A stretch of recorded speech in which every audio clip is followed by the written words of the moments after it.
कृतिका, मैं हूं कृतिका और आपका अपना पसंदीदा और देश का सबसे भरोसेमंद चैनल डीडी न्यूज आपके लिए लेकर आया है एक नया शो, खबरों का सरपंच न्यूज पंच, जिसके जरिए हम आप तक पहुंचाएंगे वो तमाम खबरें जिन पर रहती है हम सभी की निगाहें। लेकिन न्यूज पंच में सिर्फ खबर नहीं होगी, बल्कि होगी उन खबरों की पूरी पड़ताल। ग्राउंड जीरो पर मौजूद हमारी अपनी टीम से जानेंगे हर एक खबर से जुड़ा हुआ अपडेट और होगी हर खबर पर हमारी पैनी नजर। और आज न्यूज पंच के जरिए जिन अहम खबरों पर होने वाली है हमारी तीखी नजर, सबसे पहले कर लेते हैं उन तमाम खबरों का रुख और उसमें है प्रमुख 3 खबरें, जिसमें पहली खबर है महाराष्ट्र से जुड़ी है, जहां आपको बता दें कि महाराष्ट्र में अब राज तिलक आज होगा। फडणवीस का, देवेंद्र फडणवीस का राज अब कहीं ना कहीं नजर आएगा महाराष्ट्र के अंदर और एक बार फिर से फडणवीस सरकार आज बनने जा रही है।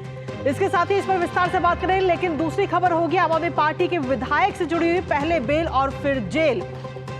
जी हां, नरेश बालियान की हम बात कर रहे हैं, जिन्हें पहले बेल मिल गई एक मामले में, लेकिन उसके तुरंत बाद ही दोबारा से जेल हो गई उन्हें। तीसरी अहम खबर है अंतर्राष्ट्रीय जगत से जुड़ी, जहां फ्रांस में बड़ा उलटफेर देखने को मिला है। लेकिन फ्रांस में यह बड़ा उलटफेर आखिर किन कारणों की वजह से हुआ है, क्या उसकी वजह है सांसद क्यों सरकार के साथ नहीं दे पाए, उनके विरोध की वजह क्या थी और क्यों फ्रांस में सरकार गिर गई, इस पर जानेंगे विस्तार से। लेकिन साथ ही हमारे संवाददाता भी हमारे साथ लगातार बने हुए इन तीनों अहम खबरों पर।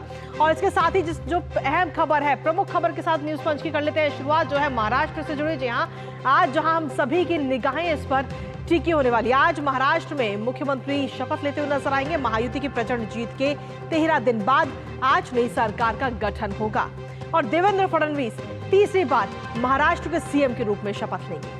पहली बार 2014 में महाराष्ट्र के मुख्यमंत्री बने थे देवेंद्र फडणवीस और उसके बाद कल राज्यपाल से मुलाकात करके सरकार बनाने का दावा देवेंद्र फडणवीस ने पेश किया। और उसके बाद में अब आज मुंबई के आजाद मैदान में शपथ ग्रहण समारोह को लेकर के तैयारियां लगभग पूरी की जा चुकी है। शाम 5:30 बजे का वो समय होगा जब शपथ ग्रहण के लिए जो समय रखा गया है। इसके साथ ही कई वीवीआईपी गेस्ट इसमें शामिल होंगे।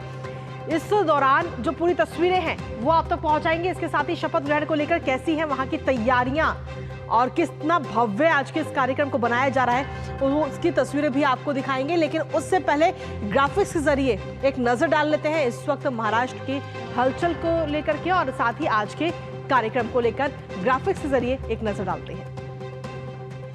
तो जहां आपको बता दें कि महाराष्ट्र में लौट कर आया है समंदर। जी हाँ, देवेंद्र फडणवीस की आज ताजपोशी होने वाली है। 5:30 बजे का ये वक्त रखा गया है और 5:30 बजे कई सारे वीवीआईपी गेस्ट जो होंगे वो आजाद मैदान पहुंचेंगे मुंबई के और वहां पर इस पूरे शपथ ग्रहण समारोह में शिरकत करते हुए नजर आएंगे।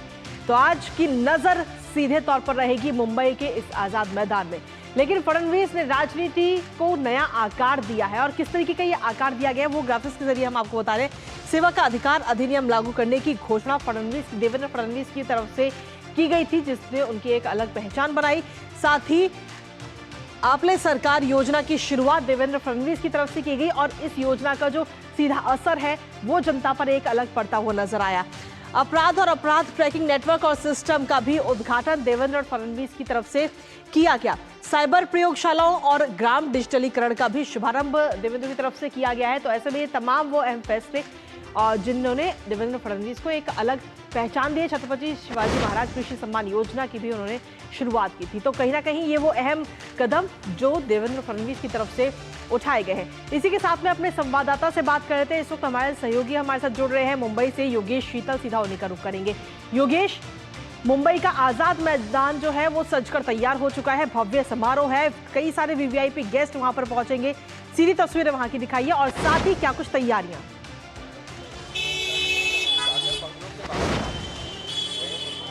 देखिए कृतिका, इस वक्त हम जो है देवेंद्र फडणवीस के आवास पे हैं। थोड़ी देर के बाद जो है हम आपको आजाद मैदान का दृश्य दिखाएंगे। वहाँ पे बेसिकली 3 मंच बनाए गए हैं, जिसको जो कि कल्चरल इवेंट्स के लिए है, एक जिसपे पीएम और वीवीआईपीज रहेंगे और तीसरा जो है इस पे साधु संत सन्यासी जो है, जो हर धर्म के हैं, उनको भी आमंत्रित किया गया है। देवेंद्र फडणवीस के आवास के बाहर इस वक्त हम सागर बंगलों के बाहर है, जहां सुबह से जो है आने वालों का तांता लगा हुआ है। लोगों को चेक करके अंदर जाने भी दिया जा रहा है।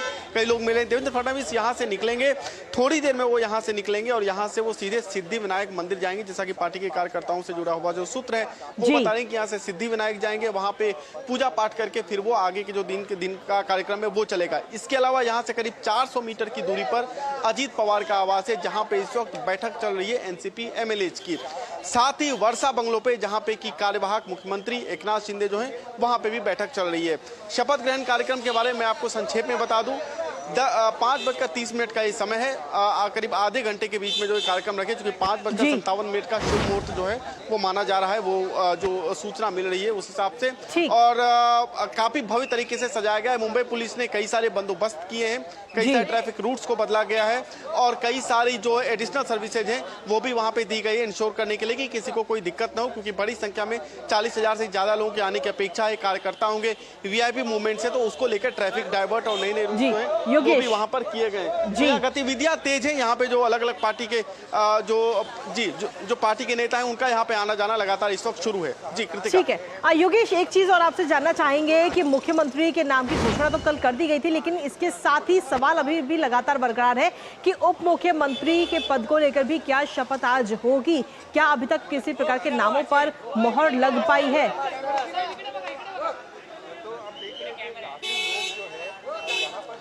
देखिए, मुहर लगने की बात है तो मुहर बिल्कुल लग चुकी है, लेकिन अब इस चीज को आधिकारिक तौर पर कहा नहीं गया है। पार्टी के अंदर इस पर जो है वो चर्चा चल रही है, क्योंकि मंत्रालयों को लेकर जो है अभी जो मंत्रालयों का बंटवारा है वो अभी चल रहा है, उस पर डिस्कशन जो नेगोशिएशन उस पर भी अभी चल रहा है। लेकिन जिस तरीके के बैनर पोस्टर हैं, हालांकि यहाँ पे मैं आपको अपने पीछे कोई बैनर नहीं दिखा सकता, हमारे पीछे जो है कैमरा पर्सन अगर आपको दिखा, लेकिन वो बिल्कुल सड़क की दूसरी तरफ है।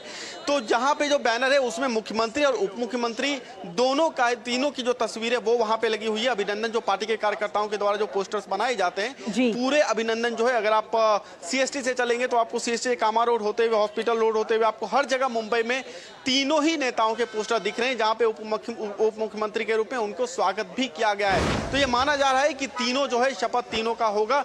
उसके बाद जो मंत्रालय है, जो मंत्री हैं, उनका शपथ ग्रहण जो है बाद में होगा। एक महत्वपूर्ण बात मैं आपको ये भी बता दूं कि जो सूचना मिल रही है, शपथ ग्रहण के बाद जो कैबिनेट की मीटिंग होगी उसमें कुछ बड़े फैसले जो है वो लिए जा सकते हैं। मसलन अगर आप कुछ रेफरेंस के लिए मैं आपको बताऊं तो जब लास्ट टाइम जब सरकार गिरी थी उद्धव ठाकरे की, उस वक्त जो है कुछ जगहों के नाम बदलने का फैसला वो लास्ट कैबिनेट मीटिंग में लिया गया था। तो कुछ इंपॉर्टेंट डिसीजन जो है वो भी एक्सपेक्टेड है। कुल मिलाकर पूरा दिन जो है काफी गहमा गहमी वाला महाराष्ट्र में रहने वाला है। बिल्कुल, इस पर नजर हमारी लगातार बनी रहेगी, लेकिन साथ ही जिस तरीके से मंथन अभी हो रहा है कि आखिर किसको कौन सा मंत्रालय दिया जाएगा, इस पर अभी भी सस्पेंस लगातार बरकरार है। लेकिन क्योंकि आप वहां पर मौजूद हैं, तमाम नेताओं से भी आपकी बातचीत हुई होगी और खबरों का जो बाजार है वो भी इस वक्त गर्म है। तो क्या नजर आता है एनसीपी, शिवसेना और बीजेपी, कौन कौन से अहम मंत्रालय, क्योंकि बड़े मंत्रालयों पर सभी की नजर है इस वक्त?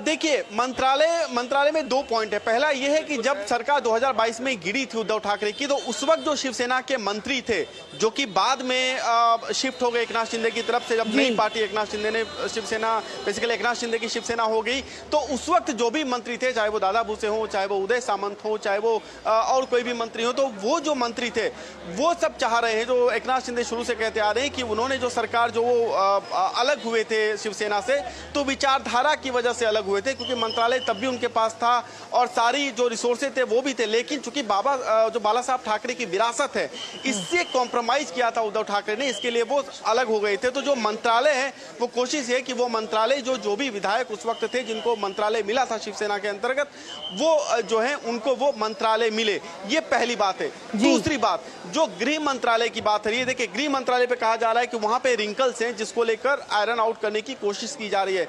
गृह मंत्रालय को लेकर एकनाथ शिंदे की तरफ से बार बार कहा गया है, कई मौकों पर कहा गया है कि केंद्र के द्वारा या जो वरिष्ठ है उनके द्वारा जो भी कहा जाएगा, जो पार्टी का शीर्ष नेतृत्व है उनको जो भी कहा जाएगा, वो वो जो है वो उसको मानेंगे। लेकिन इसमें एक चीज महत्वपूर्ण ये है कि शिवसेना जो है क्षेत्रीय पार्टी, यानी कि एकनाथ शिंदे जो है वो ही अपनी पार्टी के सर्वोच्च हैं, उनका कोई दिल्ली का हाईकमांड नहीं है। इसीलिए जब वो बोल रहे हैं कि शीर्ष नेतृत्व जो बोलेगा, तो उनके कहने का मतलब प्रधानमंत्री नरेंद्र मोदी या जेपी नड्डा या फिर अमित शाह, उसके लिए भी सहमति है। तो कुल मिलाकर अगर आप समन्वय की स्थिति देखें तो समन्वय अच्छा है। मंत्रालयों को लेकर ये चीज चल रहा है, क्योंकि कई सारी योजनाएं जो है, जो कि 2014 से 19 तक जब देवेंद्र फडणवीस थे तब उन्होंने चलाया था। मसलन की जलयुक्त शिविर जैसी की योजना, कई योजनाएं जो आपने अपनी ग्राफिक्स के माध्यम से दिखाया कि किस तरीके के कार्यक्रम तब चलाए थे आपल्या सरकार द्वारा चीजें। तो उन सब योजना जो कि देवेंद्र फडणवीस की फ्लैगशिप प्रोग्राम थी, कोशिश ये की जा रही है कि उन सब मिनिस्ट्रीज को बीजेपी जो है रिटेन करे, ताकि जो कोऑर्डिनेशन हो वो अच्छे तरीके से हो सके, और जहां से चीजें डीरेल हुई, पटरी से उतरी बिकॉज ऑफ एमवीए गवर्नमेंट, वो चीजें जो है वो वापस ट्रैक पे लाया जा सके। इसमें से वो भी योजना है जो कि मुंबई अहमदाबाद बुलेट ट्रेन की जो योजना ये भी है। तो कई सारी योजनाएं, इनको लेकर ही मंत्रालयों का बंटवारा होना है और बिल्कुल इस पर नजर हमारी लगातार योगेश बनी रहेगी। लेकिन साथ ही उसका इंतजार किया जा रहा है। शपथ ग्रहण के बाद में जो पहली कैबिनेट की बैठक होगी, इस पर भी नजर लगातार बनी हुई, क्योंकि इस पहली बैठक में कहीं ना कहीं कई सारे अहम फैसले लिए जा सकते हैं। फिलहाल बहुत बहुत शुक्रिया योगेश, तमाम जानकारी और अपडेट्स हमारे साथ साझा करने के लिए, और इस खबर पर आप अपनी नजर लगातार बनाए रखिएगा। तो सीधे तौर पर महाराष्ट्र पर आज हम सभी की नजर रहने वाली है, क्योंकि अभी तक आधिकारिक घोषणा उप मुख्यमंत्री को लेकर के नहीं की गई है, और इसीलिए नजर लगातार बनी हुई इस खबर पे। इस खबर पर आगे भी हम बातचीत करते रहेंगे, लेकिन इसी के साथ ही वक्त एक छोटे से ब्रेक का है न्यूज पंच में। आगे जानेंगे ब्रेक के बाद नरेश बालियान की आखिर दोबारा से गिरफ्तारी क्यों की गई है। रुकते एक छोटे से ब्रेक के लिए। अब आया असली स्वाद। अब आया स्वाद। जब स्वाद के पड़े हो लाले तो MDH का चंकी चाट मसाला डालें। MDH का चंकी चाट मसाला। MDH। मेरी पसंद। मेरी पसंद। मेरी पसंद। मेरी पसंद। हमारी पसंद। हम सबकी पसंद। मजबूत देश का मजबूत सरिया मोंगिया स्टील। और ब्रेक के बाद एक बार फिर से स्वागत है आप सभी का। और अब आगे बढ़ते हुए बात कर लेते हैं राजधानी दिल्ली के। जी हां, आम आदमी पार्टी के विधायक नरेश बालियान की मुश्किलें फिलहाल खत्म होने का नाम ही नहीं ले रही। कल ही उन्हें एक मामले में जमानत मिली थी और इसकी खुशी मनाने का मौका भी उन्हें नहीं मिल पाया, लेकिन उससे पहले ही दिल्ली पुलिस ने उन्हें दोबारा से धर दबोचा, यानी कि दोबारा से उन्हें गिरफ्तार कर लिया है। पहले उनकी गिरफ्तारी जबरन वसूली मामले में हुई थी और अब मकोका मामले में उन्हें अरेस्ट किया गया है। अब दिल्ली में विधानसभा चुनाव भी बेहद नजदीक है और इस मामले पर भारतीय जनता पार्टी भी लगातार हमलावर है। बीजेपी लगातार सवाल उठा रही है कि नरेश बालियान की आपराधिक मामलों में संलिप्तता के बावजूद आम आदमी पार्टी ने अभी तक कोई कार्रवाई क्यों नहीं की है। फिलहाल अब आज कोर्ट में नरेश बालियान की पेशी होगी और इस पर बात करेंगे अपने संवाददाता से, लेकिन उससे पहले ग्राफिक्स के जरिए कुछ अहम बिंदुओं पर नजर डाल लेते हैं इस पूरे घटनाक्रम को लेकर के, क्योंकि नरेश बालियान को एक मामले में गिरफ्तार किया गया था। उस मामले में जमानत उन्हें मिली और जमानत के बाद दोबारा से गिरफ्तारी उनकी कल हुई है, जिसके बाद एक बार फिर से चर्चा में नरेश बालियान आ चुके हैं। इसके साथ ही अगर हम देखें, नरेश बालियान को कल बेल मिली थी और बेल के बाद दोबारा से अब जेल मिलती हुई नजर आई है। दोबारा वो जेल में पहुंच चुके हैं और आज अब उनकी कोर्ट में पेशी होनी है। पहले मिली एक केस में जमानत तो दूसरे में अरेस्ट वो कल हो चुके हैं। एक मामले में पहले उन्हें गिरफ्तार किया गया था, उसमें जैसे तैसे करके जमानत मिली, लेकिन अब आज दोबारा से गिरफ्तारी उनकी बीते कल हो चुकी है। जबरन वसूली मामले में राहत मिली है, लेकिन मकोका केस में दोबारा से वो फंस चुके हैं। 30 नवंबर को जबरन वसूली मामले में उनकी गिरफ्तारी हुई थी और इसी मामले में उनको जमानत दी गई कोर्ट की तरफ से, लेकिन जमानत की खुशी को मनाने का भी मौका उन्हें नहीं मिला है। इसके साथ ही अब आपको आम आदमी पार्टी के उन नेताओं की एक झलक दिखाते हैं जो लगातार इस जेल जाने में जिनके नाम शुमार है। अरविंद केजरीवाल सबसे पहला नाम है। दिल्ली के पूर्व सीएम है, शराब नीति केस में जेल में रह चुके हैं। 26 जून को सीबीआई ने जेल से हिरासत में उन्हें लिया था और उसके बाद में कोर्ट से अभी भी वो जमानत पर रिहा है। सर्वोच्च न्यायालय ने केजरीवाल की जमानत पर कुछ शर्तें लगाई और कुछ शर्तें लगाने के बाद में उनको जमानत दी गई है। आम आदमी पार्टी की सूची में दूसरा नाम आता है मनीष सिसोदिया का, जो कि दिल्ली के पूर्व उप मुख्यमंत्री है, डिप्टी सीएम है और दिल्ली शराब घोटाले में इनका नाम है। करीब 18 महीने जेल में बिता चुके हैं मनीष सिसोदिया, यानी कि जो आपराधिक छवि है उसमें सिर्फ एक नेता नहीं बल्कि पूरी एक फेरिस्त है। अगला नाम है सत्येंद्र जैन का, दिल्ली सरकार के पूर्व मंत्री रह चुके हैं पिछले साल में और ईडी ने एक्साइज पॉलिसी केस में भी सत्येंद्र जैन से पूछताछ की थी और जेल की हवा वो भी खा चुके हैं। और इस दौरान कई सारे वीडियोस भी सामने आए थे जहां वो जेल में मसाज करते हुए नजर आए थे। मनी लॉन्ड्रिंग मामले में उन्हें जमानत मिली है। अगला नाम आता है, राज्यसभा सांसद है संजय सिंह। शराब घोटाले के आरोप में संजय सिंह की गिरफ्तारी हुई थी। जेल की हवा संजय सिंह भी खा चुके हैं और 6 महीने तक हिरासत में रहे हैं संजय सिंह। तो एक नहीं, दो नहीं, बल्कि एक लंबी फेहरिस्त है आम आदमी पार्टी के नेताओं की जो जेल की हवा खा चुके हैं और फिलहाल अभी जेल से बाहर है संजय सिंह। इसके साथ ही अगले नाम की अगर हम रुख करें तो अगला नाम है सोमनाथ भारती का। पूर्व कानून मंत्री है और वर्तमान में विधायक है। मालवीय नगर से विधायक है सोमनाथ भारती और भारती पर उनकी पत्नी ने हत्या और घरेलू हिंसा के आरोप लगाए थे और इन आरोपों के साथ ही उनके ऊपर एम्स में संपत्ति को नुकसान पहुंचाने और साथ ही गार्ड से मारपीट के भी आरोप सोमनाथ भारती पर लगे हुए हैं। और इसी मामले में सुरक्षा गार्ड से मारपीट केस में ही 2021 में कोर्ट ने सोमनाथ भारती को 2 साल की सजा सुनाई थी। फिलहाल वर्तमान में की अगर हम बात करें तो जेल से बाहर है सोमनाथ भारती, यानी कि एक नहीं, दो नहीं, बल्कि एक लंबी फेहरिस्त है। अगला नाम है अमानतुल्ला खान का, जो कि ओखला से आम आदमी पार्टी के विधायक है। अमानतुल्ला पर एक महिला ने गंभीर आरोप लगाए थे। यौन उत्पीड़न, दुष्कर्म और हत्या की धमकी के आरोप अमानतुल्ला खान पर लगाए गए थे, जिसके बाद में दिल्ली वक्फ बोर्ड के अध्यक्ष के रूप में अवैध भर्तियों और वित्तीय गड़बड़ियों के भी आरोप उन पर लगे हैं। तो ये तमाम अगर हम देखें तो ऐसे कई सारे नाम हैं आम आदमी पार्टी के नेताओं के जो कहीं ना कहीं जेल की हवा खा चुके हैं, आपराधिक श्रेणी में जुड़ चुके हैं। और आपको याद दिलाते हैं कि आपराधिक श्रेणी में होने के बावजूद भी आम आदमी पार्टी ने अपने विधायकों के खिलाफ और अपने नेताओं के खिलाफ कोई खास कदम नहीं उठाया है अभी तक। हमारे साथ में इस वक्त हमारे सहयोगी नीरज सिंह इस वक्त जुड़ रहे, सीधा उन्हीं का रुख करते हैं। नीरज, अगर हम देखें तो नरेश बालियान की लगातार बात हो रही है। एक मामले में पहले उनकी गिरफ्तारी हुई, फिर जमानत उन्हें मिल गई और कल जमानत मिलने के तुरंत ही बाद एक और मामले में गिरफ्तारी हुई है।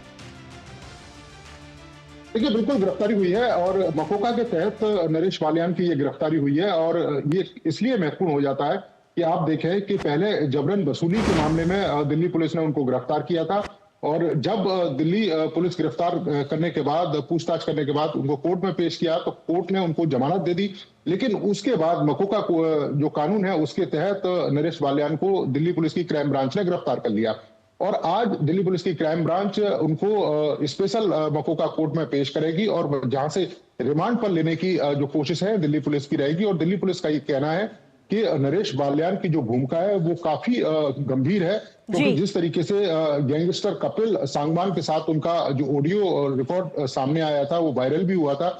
उसके बाद दिल्ली पुलिस ने इन्वेस्टिगेशन भी किया तो कई तरह के जो तथ्य हैं दिल्ली पुलिस के इस इन्वेस्टिगेशन में सामने आए कि नरेश बालियान किस तरीके से रंगदारी के काम में शामिल था, गैंगस्टरों के साथ और नेताओं की एक गठजोड़ थी। बड़े पैमाने पर जो बिल्डर्स हैं और जो व्यापारी हैं उनसे पैसा उगाया जा रहा था और उस पैसे का जो प्रयोग है वो कहां किया जा रहा था ये दिल्ली पुलिस जांचना चाह रही है। और दिल्ली पुलिस का ये कहना है क्योंकि बड़े पैमाने पर उनको शिकायतें मिली है कि नरेश बालियान और गैंगस्टर आपस में मिलकर जो उद्योगपति और व्यापारी हैं उनसे पैसा वसूल कर रहे हैं। तो इस लिहाज से नरेश बालियान की गिरफ्तारी काफी महत्वपूर्ण है और अब दिल्ली पुलिस उनको रिमांड पर लेकर पूछताछ करेगी। और मकोका मामले में जब गिरफ्तार किया है तो मामला काफी गंभीर है, क्योंकि इसमें आसानी से एक तो जमानत नहीं मिलती और दूसरा गैंगस्टर, रंगदारी, वसूली, हथियारों की तस्करी, ये तमाम तरह के जो आरोप हैं वो नरेश बालियान के ऊपर दिल्ली पुलिस की तरफ से लगाए गए हैं। चलिए, इस पर आप नजर अपनी लगातार बनाए रखिएगा नीरज, लेकिन एक सवाल अभी भी लगातार बना हुआ है कि आखिर नरेश बालियान जब आपराधिक श्रेणी में आते हैं तो उसके बावजूद भी आम आदमी पार्टी ने अभी तक कार्रवाई क्यों नहीं की है, ये सवाल लगातार बना हुआ है। फिलहाल बहुत बहुत शुक्रिया नीरज। तो इस पर नजर लगातार बनी रहेगी और साथ ही सवाल भी उठ रहे हैं इस वक्त कि आखिर नरेश बालियान के खिलाफ आम आदमी पार्टी कब कार्रवाई करेगी और बीजेपी इसको लेकर लगातार हमलावर है। इसी के साथ चलिए अब अगली खबर का रुख कर लेते हैं जो है अंतर्राष्ट्रीय जगत से जुड़ी हुई। अब बात अंतर्राष्ट्रीय जगत से जुड़ी आज की बड़ी खबर की, जी हां, और ये अहम खबर है फ्रांस से, जहां राजनीतिक इतिहास की जब हम बात करते हैं तो राजनीतिक इतिहास में एक बड़ा उलटफेर देखने को मिला है। दरअसल फ्रांस में आपको बता दें कि अभी 3 महीने ही हुए थे सत्ता में आए हुए और उनके खिलाफ संसद में अविश्वास प्रस्ताव पास हो गया है। उनकी सरकार गिर चुकी है और उन्हें फ्रांस के इतिहास में सबसे कम दिनों की सरकार चलाने वाले प्रधानमंत्री के रूप में भी देखा जा रहा है। ये जानकर आपको हैरानी होगी कि पिछले 60 सालों में ऐसा पहली बार हुआ है जब किसी सरकार को इस तरह से सत्ता से बेदखल कर दिया गया। सरकार गिराने के लिए 288 वोटों की जरूरत थी, लेकिन उनके खिलाफ 288 से कहीं ज्यादा यानी कि 311 वोट पड़े हैं। तो इस राजनीतिक उलटफेर के पीछे की पूरी कहानी क्या है, क्यों ये राजनीतिक उलटफेर हुआ है, ये अपने संवाददाता से जानेंगे। लेकिन उससे पहले ग्राफिक्स के जरिए आपको बताते हैं सांसद मिशेल बर्नियर सरकार के खिलाफ आखिर क्यों हुए हैं। ग्राफिक्स के जरिए नजर डाल लेते हैं इसमें क्या कि सांसद अचानक से क्यों उनके खिलाफ हो गए। दरअसल टैक्स बढ़ाने को लेकर फैसला लिया गया। हाल ही में पेश बजट में टैक्स बढ़ाने का निर्णय, एक बड़ा निर्णय लिया गया था और ये काफी बड़ी वजह के तौर पे कहीं ना कहीं देखा जा रहा है। आमतौर पर नेशनल असेंबली में वोटिंग के बाद बजट पास होता है और साथ ही बिना संसद की वोटिंग के पास किया गया है इस बार का बजट, और ये काफी अहम वजह है जिसकी वजह से सांसद जो है कहीं ना कहीं काफी नाराज हो गए उनसे। टैक्स बढ़ाने से भी कहीं ना कहीं बड़ा उलटफेर देखने को मिल रहा है। जो टैक्स बढ़ाया गया, अचानक से टैक्स बढ़ाने का जो फैसला लिया गया, वो कहीं ना कहीं बर्नियर के खिलाफ हो गया है और काफी भारी पड़ता हुआ उन पर नजर आए।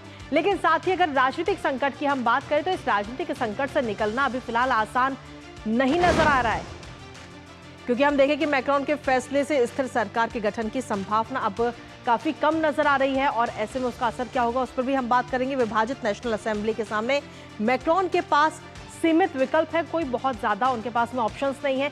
जुलाई 2025 से पहले संसदीय चुनाव नहीं कराए जा सकते हैं और ऐसे में जो सार्वजनिक घाटा फ्रांस के सामने सबसे बड़ी चुनौती के रूप में नजर आ रहा है और ये चुनौती लगातार बढ़ रही है। बजट घाटा कम करना भी अगली सरकार के लिए एक बड़ी मुसीबत या यूं कहें कि एक बड़ी चुनौती हो सकता है। इसके साथ ही दुनिया भर में राष्ट्रपति मैक्रोन की रणनीति पर अब सवाल उठ रहे हैं कि आखिर ऐसी क्या रणनीति, और कहीं ना कहीं उनकी रणनीति अब उन्हीं पर भारी पड़ती हुई नजर आ रही है। हमारे साथ में हमारे सहयोगी इस वक्त अमित मुखर्जी जुड़ गए हैं, सीधा उन्हीं का रुख कर लेते हैं और ताज़ा अपडेट वहां के जान लेते हैं। अमित, अगर हम देखें तो फ्रांस की राजनीति में 60 सालों में ऐसा पहली बार हुआ है, एक बड़ा उलटफेर देखने को मिला और आपसे जानना ये चाहेंगे कि आखिर अब आगे क्या कुछ संभावनाएं हैं और ये जो घटनाक्रम हमने देखा इसके पीछे क्या अहम वजह, पहले ये बताइए। सही कहा आपने कृतिका जी। 1962 के बाद ये पहली बार हुआ है कि जहाँ पे एक सरकार को गिराई जा चुकी है, वो भी 3 महीने के अंदर। हमें ये समझना जरूरी है कि 3 महीने पहले जो सरकार का गठन हुआ था वो भी अल्पसंख्यक सरकार ही था, माइनॉरिटी गवर्नमेंट ही था, क्योंकि उस दौरान जब चुनाव हुए थे किसी भी पार्टी को स्पष्ट बहुमत नहीं मिले थे, जिसके चलते राष्ट्रपति मैक्रोन ने माइकल बार्नियर को नियुक्त किया था। उन्हीं का ही कैंडिडेट है जो कि सेंट्रिस्ट है, मतलब ऑपोजिशन तो वहां पे लेफ्टिस्ट ही है ज्यादातर, वामपंथी, पर ये एक सेंट्रिस्ट कैंडिडेट था जिनके चलते इनको नियुक्त किया गया था। बट वही है कि ये जो बजट इन्होंने पास किया अपने स्पेशल पावर्स इस्तेमाल करके इन्होंने पास किया था। आपने सही कहा कि वोटिंग का प्रक्रिया जो होता है किसी भी बिल को पारित करने से पहले, इस बात का यहाँ पे नहीं किया गया था, इस सिस्टम को फॉलो नहीं किया गया था, जिसके चलते नो कॉन्फिडेंस मोशन जो है उनके खिलाफ लाया गया। और वैसे ही इनके पास संख्या में लोग नहीं थे, जिसके चलते तुरंत ही बिल्कुल ये सरकार गिर गई है, बिकॉज ये बहुत ही भारी बहुमत से जो ये नो कॉन्फिडेंस मोशन को पारित कर दिया गया। तो अब ये इनके सामने विकल्प यही है कि मैक्रोन ही अल्टीमेट पावर्स है उनके पास नियुक्त करने के लिए अगला प्रधानमंत्री। अब वो सऊदी अरेबिया के दौरे पे थे जब वापस आए हैं अभी कल ही, और उनके सामने ये बहुत भारी चुनौती है कि किनको वो नियुक्त करे, क्योंकि ये एक बहुत ही इम्पोर्टेंट विषय है। क्योंकि आपको याद होगा जो फ्रांस में पेरिस में जो सबसे बड़ा चर्च था नॉर्थरडम कैथीड्रल, जो कि जल गया था बहुत 2-3 साल पहले, उसका पुनर्स्थापना शुरू हुआ है, उसको फिर से बनाया गया है और उसका इनॉग्रेशन होने वाला है इस सप्ताह के आखिर में, जहाँ पे प्रेसिडेंट ट्रंप भी आने वाले हैं। तो एक जहाँ पे कोई सरकार नहीं है, ये एक देश के लिए बहुत ही बड़ा चुनौती है कि एक बहुत ही बड़े राष्ट्र चुनौती ये भी है अमित, लेकिन इसके साथ ही एक चुनौती और है। अब जो भी नया प्रधानमंत्री बनेगा उसके सामने किस तरीके की चुनौतियां रहेंगी इस पूरे राजनीति को संभालने के लिए, क्योंकि कई सारे सवाल इस वक्त उठ रहे हैं और सिर्फ फ्रांस नहीं बल्कि पूरी दुनिया भर से सवाल इस वक्त उठाए जा रहे हैं। जी बिल्कुल, देखिए जो अस्थिरता बनी हुई है, क्योंकि ये जो चुनाव हुए थे इसी में किसी को भी स्पष्ट बहुमत नहीं मिले थे, बल्कि जो ऑपोजिशन है उन्हीं को ज्यादा वोट मिले हुए थे। इस स्थिति में फिर से मैक्रोन के पास वही एक विकल्प है कि वो एक ऐसे व्यक्ति को चुना जिसको सब एक्सेप्ट करने के लिए राजी हो, नहीं तो जी। फिर से जो है दोबारा चुनाव का प्रक्रिया शुरू करना बिल्कुल। पड़ेगा। बिकॉज इसी स्थिति में अगर दोबारा गठन होता है, कोई किसी प्राइम मिनिस्टर की नियुक्ति होती है प्रधानमंत्री की, फिर भी वही अस्थिरता बनी रहेगी। तो जी। अब देखना ये है कि किस टाइप के कैंडिडेट को ये चुनते हैं, और चुनते हैं तो वो एक्सेप्टेड है कि नहीं सबके लिए। अगर नहीं है तो दोबारा चुनाव होगा फ्रांस में, उसके बाद ही कोई स्थिरता बन सकती है वहां पे। ठीक है, चलिए फिलहाल बहुत बहुत शुक्रिया अमित, तमाम जानकारी और अपडेट्स हमारे साथ साझा करने के लिए। तो लगातार अब देखना होगा कि आखिर फ्रांस में मुख्यमंत्री कौन, माफ कीजिएगा, कि फ्रांस में प्रधानमंत्री अब कौन बनेगा, क्योंकि सरकार तो अब गिर चुकी है और सरकार गिरने के बाद में वहां पर जो राजनीतिक घटनाक्रम है वो भी बदल रहा है और अस्थिरता कहीं ना कहीं नजर आ रही है, जिसको संभालना बेहद जरूरी है मैक्रोन के लिए भी। तो इस पर नजर हमारी लगातार बनी रहेगी। लेकिन इसी के साथ फिलहाल न्यूज पंच में मुझे अभी के लिए दीजिए अनुमति, लेकिन इस वादे के साथ कि 2 बजे फिर होगी आपसे मुलाकात तमाम 3 और अन्य प्रमुख खबरों के साथ। तब तक के लिए नमस्कार।